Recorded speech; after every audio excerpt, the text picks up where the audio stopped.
Ele tinha 70 anos, roupas simples de trabalhador rural e uma passagem de primeira classe nas mãos. Quando se acomodou na poltrona, a voz veio gelada. "Desculpe, senhor, mas o senhor tem certeza de que está no lugar certo?" A comissária olhava de cima, com um sorriso forçado que não alcançava os olhos. Ao lado dela, um homem de terno italiano cruzou os braços e soltou uma risada debochada. "Primeira classe não é lugar para quem vem direto da roça, amigo. Acho que sua poltrona fica lá atrás." Antônio permaneceu sentado, calmo, sereno, como se aquilo não fosse novidade. Porque não era. 30 minutos antes, o aeroporto internacional fervilhava com o movimento típico de uma manhã de quinta-feira. Executivos apressados, famílias arrastando malas, turistas perdidos olhando para os painéis luminosos. No meio daquela multidão polida e perfumada, um homem caminhava com passos lentos e seguros. Antônio tinha 70 anos bem vividos. Sua pele negra marcada pelo sol carregava a história de décadas trabalhando sob o céu aberto. Usava uma camisa xadrez desbotada, calça jeans simples e botas gastas de couro. Nas mãos calejadas, apenas uma pequena mochila de lona surrada. Nada nele gritava riqueza, nada nele pedia atenção. Mas seus olhos contavam uma história diferente. Eram profundos, calmos, do tipo que já viu muito, aprendeu mais ainda e não precisa provar nada para ninguém. Ele parou em frente ao balcão de check-in da primeira classe. A atendente ergueu os olhos da tela do computador e hesitou por uma fração de segundo. Seu treinamento corporativo lutou contra o preconceito automático. "Bom dia, senhor. Posso ajudá-lo?" A voz dela tinha aquele tom educado que carrega uma pergunta não dita. "Você está perdido?" Antônio sorriu gentilmente e colocou seu documento sobre o balcão. "Bom dia, filha. Vim fazer o check-in." Ela digitou os dados e seus olhos se arregalaram imperceptivelmente quando a tela acendeu. "Primeira classe. Bilhete válido. Tudo certo." Engoliu em seco. "Claro, senhor Antônio. Aqui está seu cartão de embarque. Portão 12. Tenha um excelente voo." O tom mudou. Ficou mais respeitoso. Mas o olhar ainda carregava confusão. Antônio pegou o cartão com um aceno de cabeça e seguiu em direção à área de embarque. Cada passo dele parecia deslocado naquele ambiente de mármore e vidro. As pessoas olhavam. Algumas rapidamente desviavam os olhos. Outras encaravam com curiosidade mal disfarçada. Um segurança deu 2 passos em sua direção, mas parou quando viu o cartão de embarque dourado na mão dele. Na sala VIP da primeira classe, Antônio sentou-se discretamente em um canto. Ao redor, empresários falavam ao telefone. Mulheres elegantes folheavam revistas de moda, casais endinheirados brindavam com champanhe de cortesia. Ele pediu apenas um café preto, simples, sem açúcar. "O senhor não vai querer experimentar nosso menu executivo?" A atendente perguntou surpresa. "Não, obrigado, filha. O café está ótimo." Ela sorriu sem jeito e se afastou. Do outro lado da sala, um homem observava tudo com olhar crítico. Eduardo Silveira tinha 42 anos, mas aparentava ser dono do mundo. Terno Armani azul marinho, gravata de seda, sapatos italianos que custavam mais que um salário mínimo. Cabelo engomado para trás, relógio suíço que brilhava a cada movimento do pulso. Ele cutucou a esposa ao lado e apontou discretamente para Antônio com o queixo. "Inacreditável!" murmurou com desdém. "Agora, qualquer um entra na primeira classe." A esposa, igualmente elegante e igualmente vazia, soltou uma risadinha abafada. "Deve ser alguma promoção," ela respondeu, ajeitando o lenço Hermès no pescoço. "Ou alguém deu o bilhete de presente sem saber o que fazer com ele." Eduardo tomou um gole do seu uísque de 12 anos e balançou a cabeça. Que desrespeito com quem realmente paga por esse serviço. Quando o portão foi aberto, Antônio foi um dos primeiros a entrar. Ele caminhou pelo corredor do avião com a mesma tranquilidade de sempre. Sua poltrona era a 2A, janela, primeira fila. Acomodou-se devagar, ajeitando a mochila embaixo do assento da frente. Fechou os olhos por um momento e respirou fundo. Não era cansaço. Era o peso de uma vida inteira carregada nos ombros. Uma vida que ninguém ali imaginava. Os outros passageiros começaram a embarcar. Uma mulher de salto alto passou por ele e franziu o nariz, como se algo estivesse fora do lugar. Um executivo parou, conferiu o número da própria poltrona e olhou para Antônio com confusão visível. "Desculpe, amigo. Você conferiu seu assento?" perguntou com um sorriso amarelo. "Conferi sim, senhor. Poltrona 2A." Antônio respondeu com educação. O homem olhou para o próprio bilhete, murmurou algo inaudível e seguiu para seu lugar, 3 fileiras atrás. Eduardo Silveira foi um dos últimos a embarcar. Ele sempre fazia questão disso. Gostava de entrar quando todos já estavam acomodados para que vissem sua importância. Sua poltrona era a 2C. Corredor. Mesma fileira que Antônio. Quando viu quem estava ao seu lado, seu rosto se contorceu em desagrado mal disfarçado. Ele parou no meio do corredor, bloqueando a passagem de quem vinha atrás. "Você está de brincadeira", murmurou alto o suficiente para Antônio ouvir. A comissária, uma mulher loira de cerca de 30 anos, percebeu a tensão e se aproximou rapidamente. "Algum problema, Sr. Silveira?"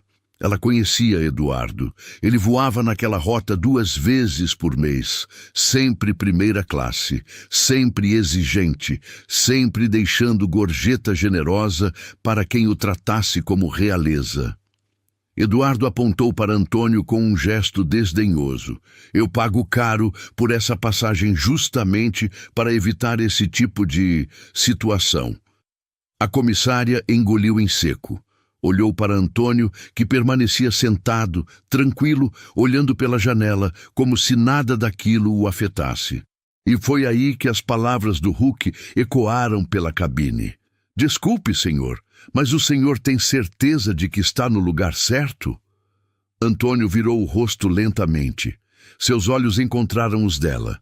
Não havia raiva, nem mágoa, apenas uma calma profunda que desarmava qualquer confronto. "Tenho certeza sim, poltrona 2A." Eduardo soltou uma risada debochada e cruzou os braços. "Primeira classe não é lugar para quem vem direto da roça, amigo. Acho que sua poltrona fica lá atrás." Outros passageiros começaram a prestar atenção. Alguns viraram a cabeça discretamente. Outros pararam de mexer nos celulares. A tensão crescia como uma tempestade prestes a estourar. Antônio respirou fundo. Ele já tinha vivido o suficiente para saber que palavras ditas na raiva só alimentam o fogo. Então, com a voz mansa de quem planta sementes e espera a colheita, respondeu: "Eu conferi meu bilhete 3 vezes antes de embarcar, moço. Essa é minha poltrona." A comissária, agora visivelmente desconfortável, forçou um sorriso profissional. "O senhor pode me mostrar seu cartão de embarque, por favor?" Eduardo cruzou os braços e sorriu vitorioso, como se já soubesse o desfecho daquela história. Antônio colocou a mão no bolso da camisa xadrez e tirou o cartão de embarque dobrado com cuidado. Estendeu para a comissária sem pressa, sem nervosismo. Ela examinou o papel. Primeira classe, poltrona 2A, tudo correto. Mas algo dentro dela a fez hesitar. "O sistema às vezes comete erros", ela disse, mais para Eduardo do que para Antônio. "Vou verificar com o supervisor." Eduardo sorriu largo, satisfeito. "Ótimo, porque eu não vou fazer essa viagem sentado ao lado de alguém que provavelmente nunca nem andou de avião antes." Alguns passageiros abaixaram a cabeça, constrangidos. Outros aproveitaram a brecha para julgar. Uma mulher de óculos escuros sussurrou para o marido. Um jovem executivo filmava discretamente com o celular. Antônio continuou sentado. Não respondeu, não se defendeu, apenas esperou. A comissária se afastou rapidamente e foi até a parte traseira da cabine, onde o supervisor coordenava o embarque. Era um homem de meia idade, gravata impecável, postura militar. Senhor Carvalho, tem uma situação na primeira classe. Que tipo de situação? Um passageiro? Ele não parece se encaixar no perfil. E o Sr. Silveira está reclamando. O supervisor suspirou. Ele conhecia Eduardo Silveira. Cliente frequente, mas também arrogante, do tipo que acha que dinheiro compra o direito de humilhar os outros. O bilhete dele é válido? Sim, senhor. Primeira classe. Tudo certo no sistema. Então, qual é o problema? A comissária hesitou. O Sr. Silveira acha que houve um erro. Ele quer que o passageiro seja remanejado. O supervisor fechou a pasta que segurava. Juliana, nós não remanejamos passageiros por aparência. Você sabe disso. Eu sei, senhor. Mas o Sr. Silveira é cliente platina. Ele disse que vai registrar uma reclamação formal. Carvalho respirou fundo. Cliente platina tem prioridade. Cliente platina não pode ser contrariado. Vou lá resolver isso. Os dois caminharam pelo corredor estreito. Quando chegaram à primeira classe, todos os olhos se voltaram para eles. Eduardo estava em pé, braços cruzados, postura de quem já venceu. Antônio continuava sentado, olhando pela janela. Senhor, o supervisor começou. Lamento o inconveniente, mas precisamos verificar alguns detalhes do seu bilhete. Antônio virou-se devagar. Já mostrei meu cartão de embarque para a moça. Está tudo certo. Entendo, senhor. Mas houve uma reclamação e precisamos garantir que não houve erro no sistema. Eduardo deu um passo à frente. Erro é pouco. Isso é falta de respeito com quem realmente paga por esse serviço. Olhe para ele. Roupas sujas de terra, botas velhas. Isso aqui não é rodoviária. Algumas pessoas riram baixinho, outras desviaram o olhar. Antônio finalmente se levantou, não de forma brusca, mas com a autoridade silenciosa de alguém que sabe exatamente quem é. Ele tinha 1,75 m de altura. Não era imponente fisicamente, mas havia algo nele que fez Eduardo recuar meio passo sem perceber. Moço, Antônio disse, voz calma, mas firme. Meu bilhete foi comprado e pago. Meu assento é esse. Eu não vim causar problema. Só quero fazer minha viagem em paz. O supervisor olhou para o cartão novamente. Olhou para Antônio. Olhou para Eduardo. E tomou a decisão mais covarde que poderia tomar. Senhor, para evitar constrangimentos maiores, podemos oferecer um upgrade para a classe executiva em um próximo voo. O senhor pode desembarcar agora, com toda a assistência da companhia. Eduardo sorriu vitorioso. Agora sim, finalmente alguém com bom senso. A comissária Juliana olhou para o chão. Ela sabia que estava errado, mas não disse nada. Outros passageiros murmuraram, alguns concordavam, outros achavam absurdo, mas ninguém se levantou. Antônio pegou sua mochila embaixo do assento. Devagar, sem pressa, ele olhou para o supervisor nos olhos. O senhor tem certeza de que é isso que quer fazer? Carvalho desviou o olhar. São as políticas da empresa, senhor. Lamento. Antônio acenou com a cabeça. Depois olhou para Eduardo, não com raiva, mas com uma tristeza profunda. Do fundo da primeira classe, uma voz feminina se ergueu. Isso é um absurdo! Todos viraram. Era uma mulher na casa dos 50 anos, elegante, cabelos grisalhos presos. Esse homem não fez nada de errado. Vocês estão expulsando ele por quê? Por causa das roupas? Eduardo virou-se, irritado. A senhora não se meta nisso. Padrão é caráter, senhor. E pelo visto, o único aqui sem padrão é você. O clima esquentou. Passageiros murmuraram mais alto. A favor de Eduardo, a favor da mulher. O supervisor ergueu as mãos. Por favor, todos se acalmem. Antônio colocou a mão no ombro da mulher e sorriu gentilmente.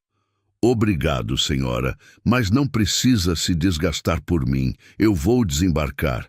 Não, isso não está certo. Eu sei, Antônio respondeu. Mas às vezes a vida ensina lições de formas que a gente não espera. Ele começou a caminhar em direção à saída. Eduardo sentou-se, satisfeito, ajeitando o cinto de segurança. Juliana acompanhou Antônio até a porta, olhos marejados. Senhor, eu lamento muito. Antônio parou e olhou para ela com gentileza. Você é jovem ainda, filha.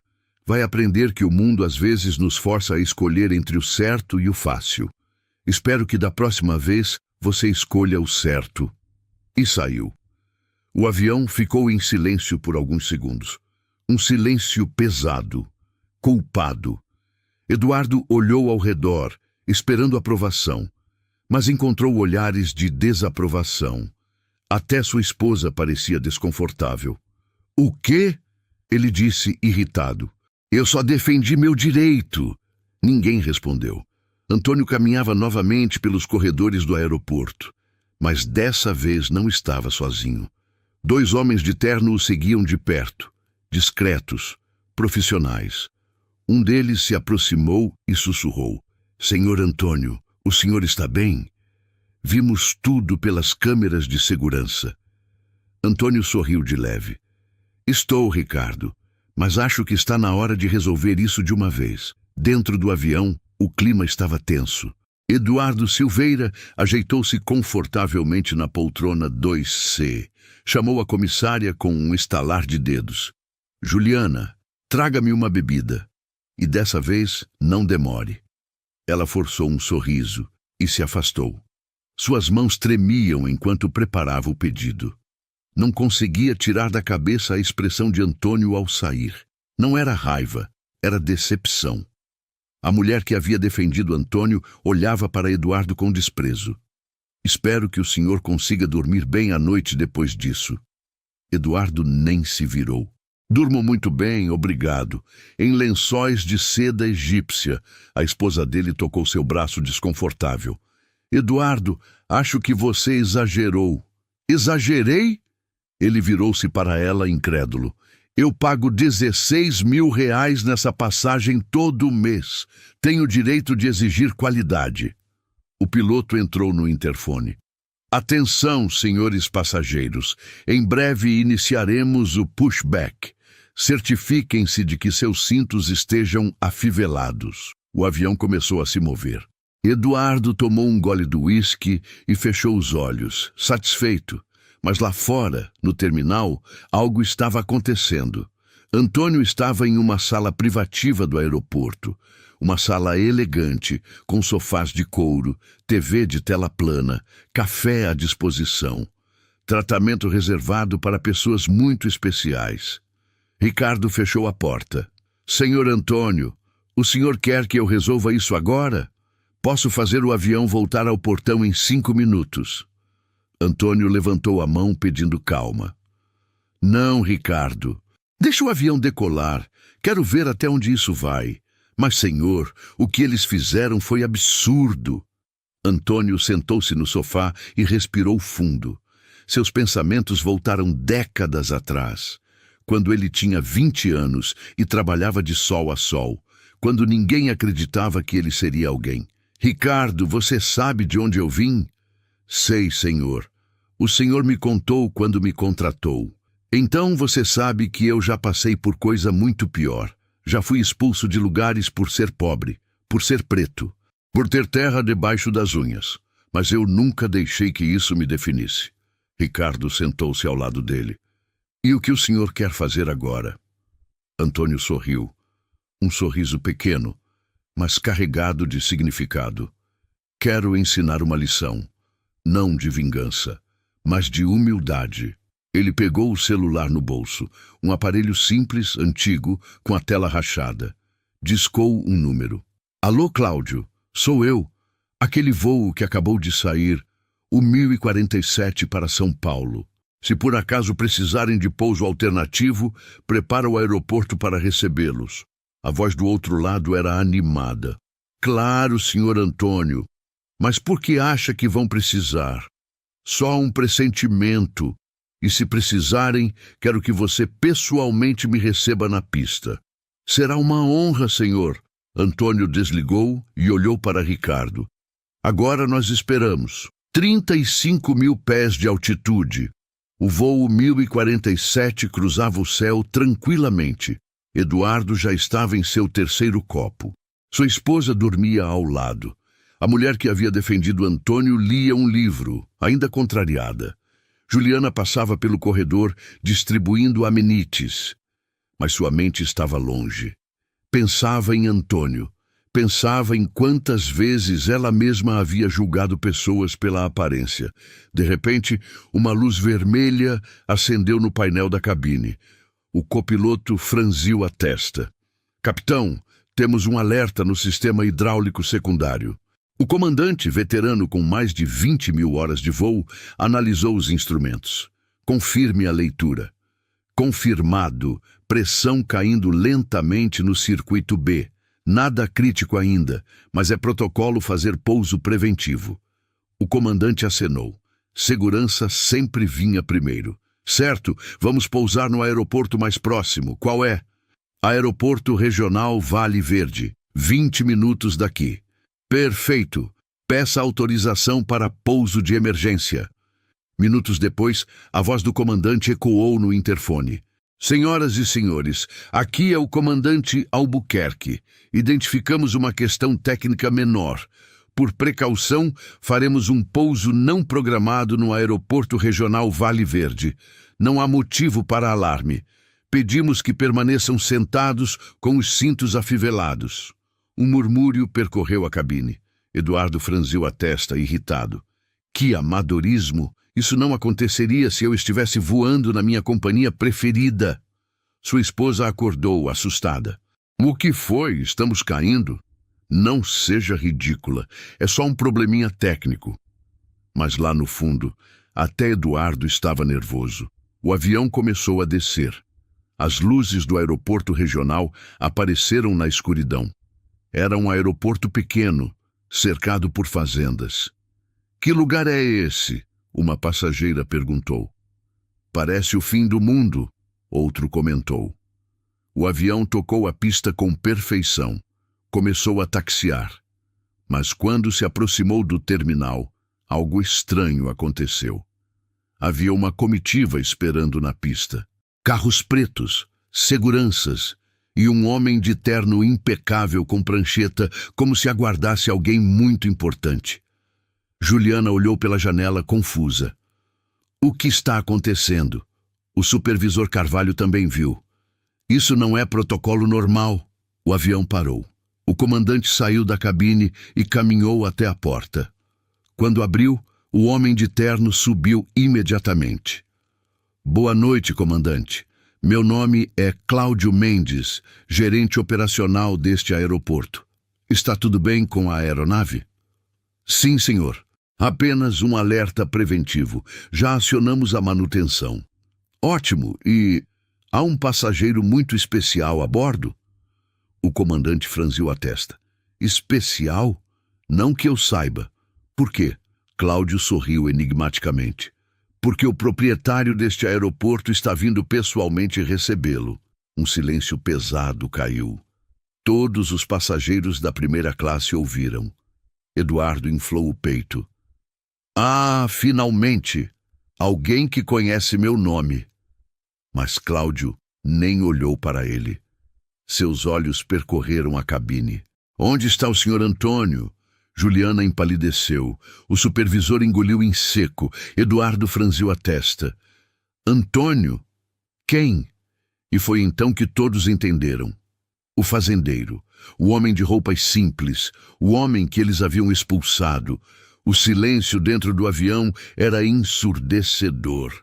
Cláudio Mendes permanecia na entrada da cabine, olhando para os rostos confusos dos passageiros. O senhor Antônio não está a bordo? Ele repetiu, agora com preocupação genuína. Juliana deu um passo à frente, a voz tremendo. Ele desembarcou antes da decolagem. Cláudio franziu a testa. Desembarcou? Por quê? O supervisor Carvalho tentou intervir, sua voz tentando soar profissional. Houve um Mal entendido. Oferecemos realocação para o próximo voo. Mal entendido? Cláudio cruzou os braços. Que tipo de mal entendido faz vocês removerem o proprietário deste aeroporto de um voo? Foi como se uma bomba tivesse explodido na cabine. Eduardo Silveira, que estava recostado confortavelmente, se inclinou para a frente. Proprietário do aeroporto? Sua esposa arregalou os olhos. Outros passageiros começaram a sussurrar entre si. A mulher que havia defendido Antônio soltou uma risada incrédula. Eu sabia que tinha algo errado. Cláudio pegou o celular e discou. Senhor Antônio? Sim, eles pousaram, mas me disseram que o senhor não está a bordo. O que aconteceu? Ele ouviu atentamente e seu rosto foi ficando cada vez mais sério. Entendo. Sim, senhor, vou providenciar tudo. Desligou e olhou para o comandante. O senhor Antônio Silva é o proprietário deste aeroporto, de outros 4 aeroportos regionais, de uma frota de aviação executiva e de aproximadamente 200 mil hectares de terra produtiva. Ele é um dos maiores empresários do agronegócio do país. O comandante empalideceu. Eduardo Silveira sentiu o mundo girar. Aquele homem, aquele fazendeiro de roupas velhas e botas sujas, um bilionário? Cláudio continuou, agora olhando diretamente para o supervisor e para Juliana. E me disseram que vocês o expulsaram do voo por... Qual foi o motivo mesmo? Ninguém respondeu, porque não havia resposta, não havia justificativa, apenas preconceito puro e simples. Eduardo tentou se recompor. Espere, deve haver um engano. Aquele homem estava vestido como um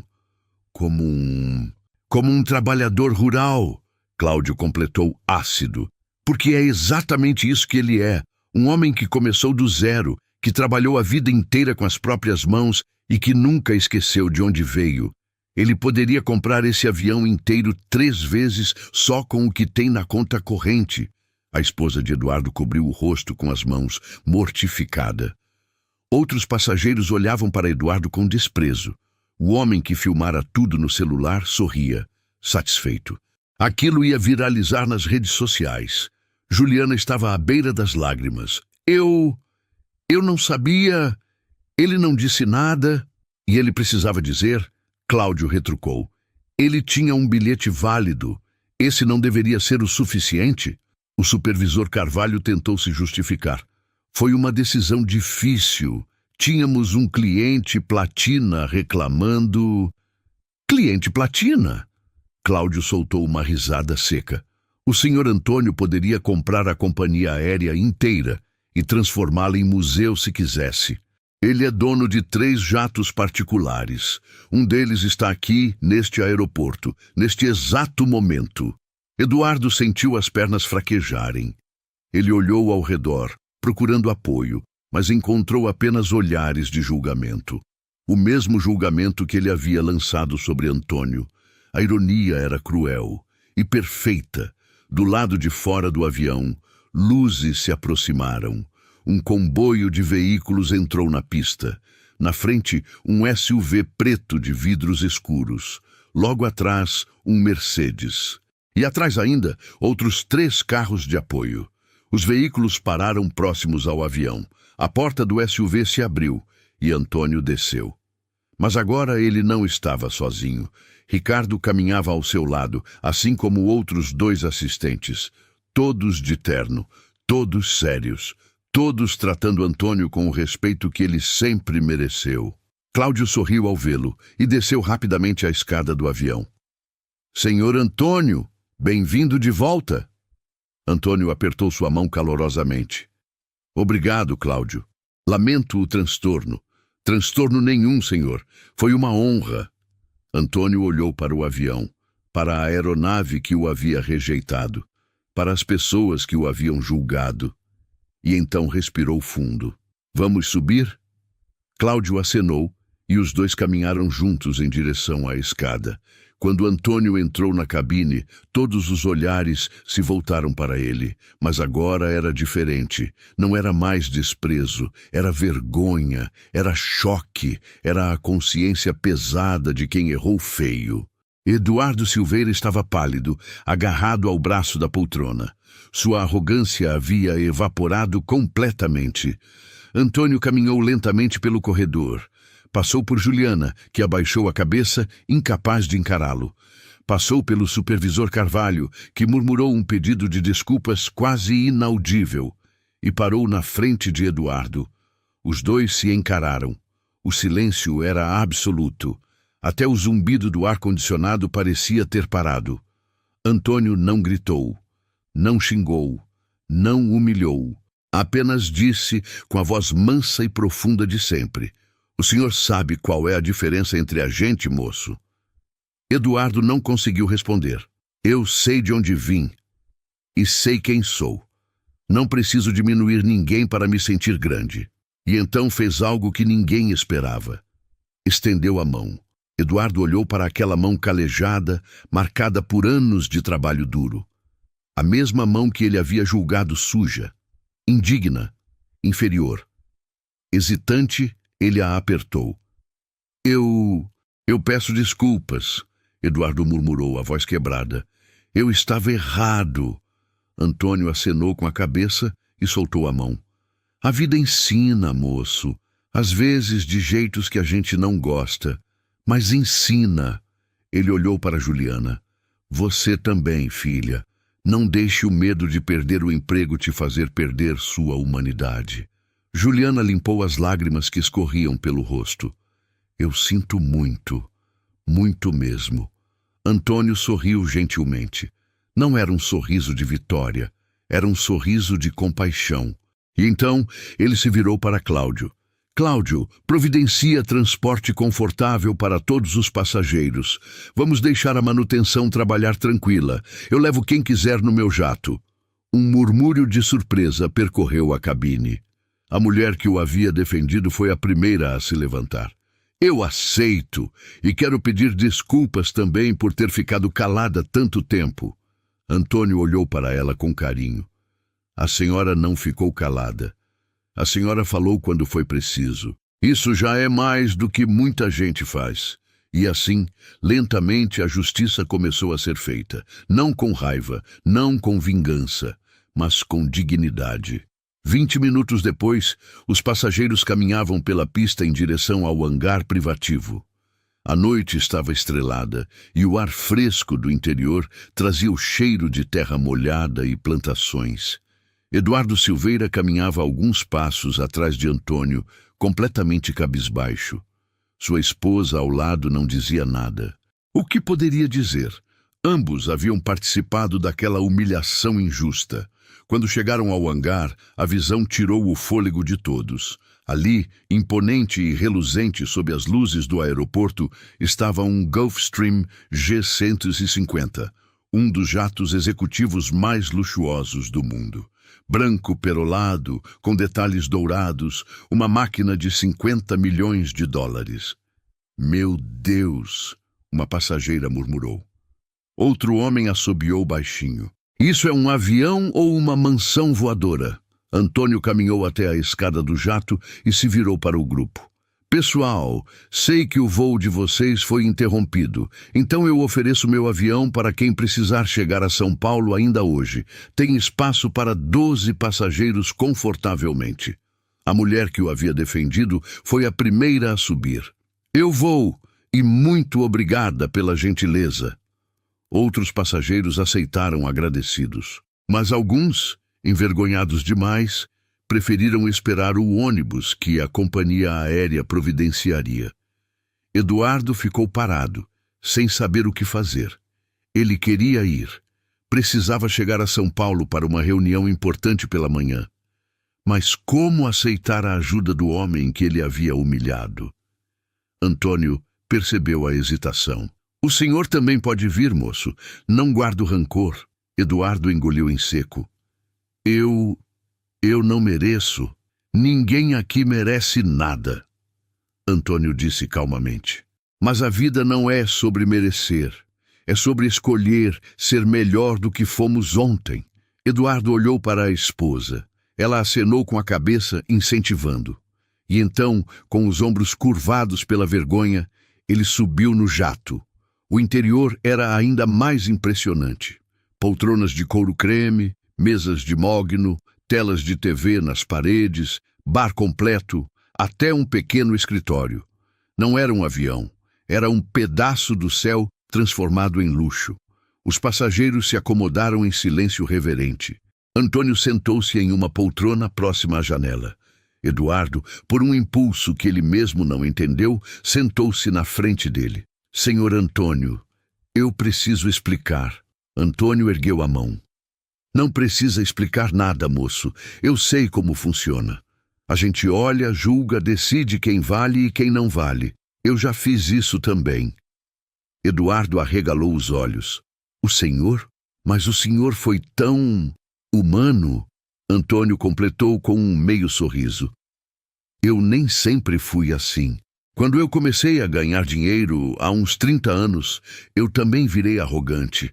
Achava que era melhor que os outros porque tinha vencido. Ele parou, os olhos perdidos em memórias distantes. Até que um dia, eu voltei para a fazenda onde nasci. Uma propriedade pequena, lá no interior da Bahia. Eu tinha ido comprar a terra para expandir meus negócios. Quando cheguei, o velho dono estava lá. Um senhor de 80 anos, negro como eu, curvado pelo tempo. Eduardo escutava, hipnotizado. Eu ofereci metade do valor de mercado. Achei que ele não tinha escolha. Mas sabe o que ele fez? Recusou. Disse que aquela terra tinha história, que tinha suor, que tinha memória. E então me perguntou, moço, você lembra de onde veio? Antônio sorriu, mas era um sorriso triste. Aquela pergunta me quebrou, porque eu tinha esquecido. Eu tinha esquecido que já fui aquele velho, que já trabalhei de sol a sol por migalhas, que já fui invisível para os poderosos. E o que o senhor fez? Eduardo perguntou baixinho. Paguei o dobro do valor da terra e pedi desculpas. O velho aceitou o dinheiro, mas disse que a desculpa precisava ser feita para mim mesmo, porque eu tinha traído quem eu era. O jato começou a se mover na pista. A decolagem foi suave, quase imperceptível. Eduardo respirou fundo. Eu não sei se consigo mudar. Eu fui criado assim. Meu pai, meu avô, todos me ensinaram que dinheiro define valor. Dinheiro não define nada, moço. Dinheiro só amplifica quem você já é. Se você é bom, ele te torna melhor. Se você é ruim, ele te torna pior. Antônio se inclinou para a frente. Sabe qual é o problema de gente como a gente? A gente esquece que sorte existe, que circunstância existe. Eu nasci pobre, mas nasci com saúde, com força, com uma mãe que acreditou em mim. Tem gente que não tem nada disso. E a gente julga como se tivéssemos construído tudo sozinhos. Eduardo sentiu um nó na garganta. Pela primeira vez em anos, ele se sentiu pequeno. Não pelo dinheiro, mas pelo caráter. Como eu começo a mudar? Começando, Antônio respondeu simplesmente. Olha para a pessoa que serve seu café amanhã. Pergunta o nome dela, pergunta como foi o dia. Trata o faxineiro da sua empresa como você trata seu sócio, porque no final, todos nós somos só gente tentando sobreviver. A esposa de Eduardo, que ouvia tudo calada, começou a chorar baixinho. Não de tristeza, mas de vergonha, de reconhecimento, de desejo de ser melhor. Uma comissária do jato de Antônio, uma jovem de talvez 25 anos, passou oferecendo bebidas. Alguém aceita algo? Eduardo olhou para ela. Realmente olhou e viu uma pessoa, não um serviçal, uma pessoa com vida, com sonhos, com história. Por favor, um suco de laranja. E qual é o seu nome? A moça sorriu, surpresa. Fernanda. Obrigado, Fernanda. Foi pequeno, foi simples, mas foi um começo. Antônio observou a cena e acenou aprovador. O resto do voo transcorreu em silêncio contemplativo, cada passageiro perdido em seus próprios pensamentos. em suas próprias vergonhas, em suas próprias resoluções de serem melhores. Quando o jato começou a descer em São Paulo, Eduardo se virou para Antônio uma última vez. Senhor Antônio, o que o senhor ganha com isso? Com ser gentil com quem te humilhou? Antônio olhou pela janela. As luzes da cidade brilhavam como estrelas terrestres. Eu ganho paz, moço. Isso vale mais que qualquer dinheiro no mundo. O jato pousou suavemente no aeroporto de Congonhas. Quando a porta se abriu, os passageiros começaram a descer, um por um. Todos paravam para agradecer Antônio, alguns com palavras, outros apenas com olhares carregados de significado. Eduardo foi o último. Ele parou na porta e se virou. Eu nunca vou esquecer hoje. Não precisa esquecer, Antônio respondeu. Só precisa aprender. E então, Eduardo desceu, um homem diferente do que havia embarcado horas atrás. 3 dias depois, Eduardo Silveira estava em seu escritório no 23º andar de um prédio comercial em São Paulo. Vidros do chão ao teto, vista panorâmica da cidade, móveis importados, tudo que o dinheiro poderia comprar. Mas ele não conseguia parar de pensar naquela noite, nas palavras de Antônio, no olhar tranquilo daquele homem, na paz que ele irradiava, mesmo após ter sido humilhado. Eduardo pegou o celular e procurou o nome de Antônio nos contatos. Ricardo, o assistente, havia passado o número antes deles se despedirem. Digitou uma mensagem. Apagou. Digitou de novo. Apagou novamente. O que dizer para um homem que te ensinou mais em 2 horas do que seu pai ensinou em 40 anos? Finalmente, escreveu algo simples. Senhor Antônio, sou Eduardo Silveira. Gostaria de visitá-lo, se me permitir. Quero aprender mais. A resposta veio 15 minutos depois. Apareça quando quiser, moço. Estou na fazenda Santa Rita, interior de São Paulo. Mando o endereço. No sábado seguinte, Eduardo dirigiu 3 horas até a propriedade. Sua esposa foi junto. Ambos tinham decidido que precisavam fazer aquilo juntos. Quando chegaram, ficaram impressionados. A fazenda era imensa, milhares de hectares de plantações organizadas, gado de corte, estruturas modernas. Mas no meio de toda aquela opulência, havia uma casa simples, de madeira, com varanda e cadeiras de balanço. Antônio estava sentado em uma delas, tomando café em uma caneca de alumínio amassada. Cheguem, cheguem! Ele acenou sorridente. Querem café? Eduardo e a esposa se sentaram, ainda processando a contradição. Um homem tão rico, vivendo de forma tão simples. Senhor Antônio, por que o senhor mora assim? O senhor poderia ter uma mansão. Antônio deu uma risada rouca. Eu tenho uma mansão, moço, lá em São Paulo, apartamento triplex, cobertura, essas coisas. Mas eu só vou lá quando preciso de reuniões. Aqui é onde eu vivo de verdade. Ele apontou para os campos ao redor. Isso aqui me lembra de onde vim. Me mantém com os pés no chão. Literalmente. Uma mulher de uns 60 anos saiu da casa com uma bandeja de pão de queijo quentinho. Dona Maria, a melhor cozinheira do Brasil. Antônio anunciou com orgulho. Ela deu um tapinha carinhoso na cabeça dele. Para de exagero, Toninho. Bom dia, sejam bem-vindos. Eduardo e a esposa agradeceram, surpresos com a intimidade entre os dois. Dona Maria trabalha aqui há quanto tempo? A esposa de Eduardo perguntou. Trabalhar? Antônio franziu a testa. Dona Maria não trabalha aqui. Ela é família. Me criou quando minha mãe faleceu. Eu tinha 12 anos. Dona Maria sorriu com ternura. Esse menino me deu mais trabalho que todos os meus 5 filhos juntos. Antônio gargalhou. E eu continuo dando. Ontem ela me pegou tentando comer doce antes do almoço. A cena era tão genuína, tão humana, que Eduardo sentiu um aperto no peito. Quando foi a última vez que ele havia rido assim? Quando foi a última vez que tratou alguém como família, e não como funcionário? Antônio percebeu o olhar pensativo. Vem, quero te mostrar uma coisa. Os 3 caminharam pela propriedade. Passaram por trabalhadores que cumprimentavam Antônio pelo nome. pelo apelido. E aí, seu Tonico? Bom dia, Antoninho. Ele conhecia todos, sabia o nome dos filhos, perguntava da saúde das mães. Chegaram a uma pequena construção de madeira. Uma capela singela, mas linda. Aqui é onde tudo começou, Antônio disse, abrindo a porta. Dentro havia fotos antigas nas paredes. Um Antônio jovem, magro, trabalhando na terra. Outro, um pouco mais velho, comprando seu primeiro trator. Outro, já de cabelos grisalhos, inaugurando seu primeiro armazém. Essa capela foi a primeira coisa que construí quando comprei essa terra. Não por religião, mas por gratidão. Eduardo olhava as fotos fascinado. Quanto tempo levou para o senhor construir tudo isso? 45 anos de trabalho duro.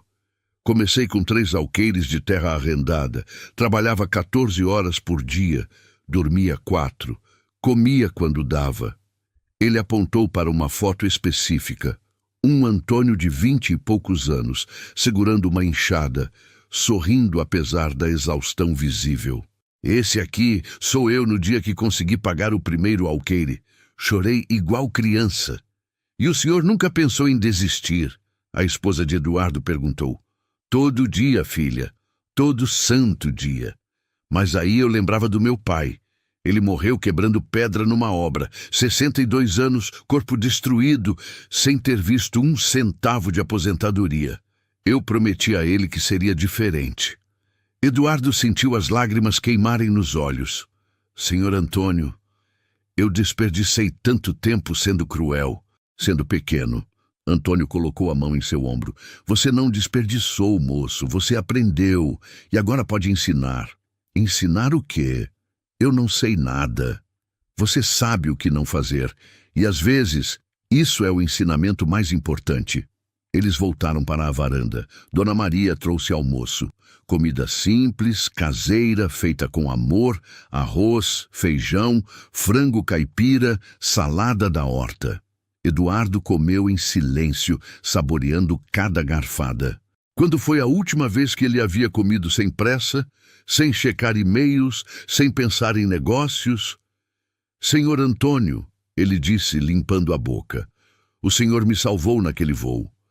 Eu não salvei ninguém, moço. Salvou sim. Eu estava virando um monstro e nem percebia. Meus filhos têm medo de mim. Minha esposa me tolera. Meus funcionários me odeiam. E eu achava que estava certo. Antônio ficou sério. E agora? O que você vai fazer diferente? Eduardo respirou fundo. Vou começar pedindo desculpas para minha esposa, meus filhos, meus funcionários, e vou tentar todo dia ser um pouco menos do que eu era e um pouco mais do que eu posso ser. Antônio sorriu. Um sorriso largo, genuíno, orgulhoso. Então você realmente aprendeu. A esposa de Eduardo pegou a mão do marido, os olhos marejados. Nós 2 aprendemos. O sol começou a se pôr, tingindo o céu de laranja e rosa. Antônio se levantou e olhou para o horizonte. Sabe o que eu aprendi nesses 70 anos? Que no final ninguém se lembra do seu dinheiro. Se lembram se você foi bom, se foi justo, se fez diferença. Eduardo acenou em concordância. E o senhor fez, senhor Antônio. O senhor fez. 6 meses depois. O aeroporto estava movimentado como sempre. Executivos apressados, famílias viajando, o burburinho típico de um terminal internacional. Antônio caminhava pelo saguão com sua mochila de lona surrada, camisa xadrez e botas gastas. Nada havia mudado em sua aparência. Nada precisava mudar. Ele parou no balcão de check-in da primeira classe. A atendente sorriu. Bom dia, senhor. Ela nem hesitou, nem julgou. Apenas fez seu trabalho com respeito. Quando Antônio entrou na sala VIP, viu um rosto familiar. Eduardo Silveira estava sentado no canto, lendo um livro. Não um relatório financeiro, um livro de verdade. Seus olhos se encontraram. Eduardo se levantou imediatamente e caminhou até ele. Senhor Antônio, que surpresa boa! Eles se cumprimentaram com um abraço genuíno. Como você está, moço?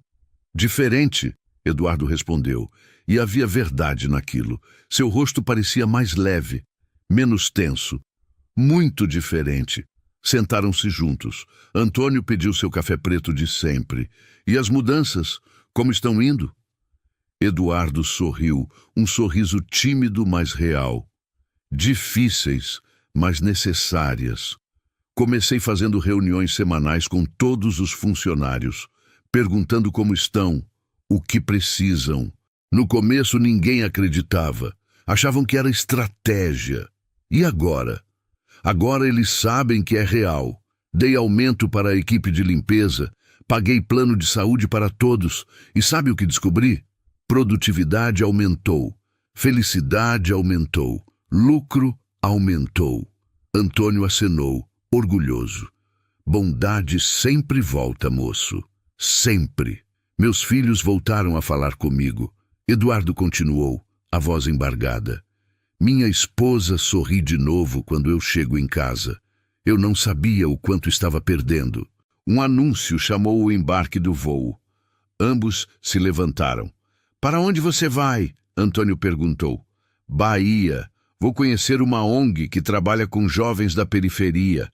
Quero investir, não por publicidade, mas porque é certo. Antônio apertou seu ombro com afeto. Você aprendeu mesmo. No portão, uma surpresa esperava. Juliana, a comissária daquele voo fatídico, estava escalada para o voo de Antônio. Quando ela o viu, empalideceu. Caminhou até ele nervosa. Senhor Antônio, eu nunca tive a chance de pedir desculpas de verdade. Antônio sorriu gentilmente. Não precisa, filha. Preciso sim. O que eu fiz foi horrível. Eu sabia que estava errado, mas fui covarde demais para agir certo. E o que você fez depois? Antônio perguntou. Me matriculei num curso sobre diversidade e inclusão. Virei multiplicadora na empresa. Toda vez que vejo alguém sendo julgado injustamente, eu interfiro. Não deixo mais passar. Então você transformou o erro em aprendizado. Isso é tudo que importa. Lágrimas escorreram pelo rosto dela. Obrigada por não ter me destruído. O senhor poderia ter me feito perder o emprego. E o que eu ganharia com isso?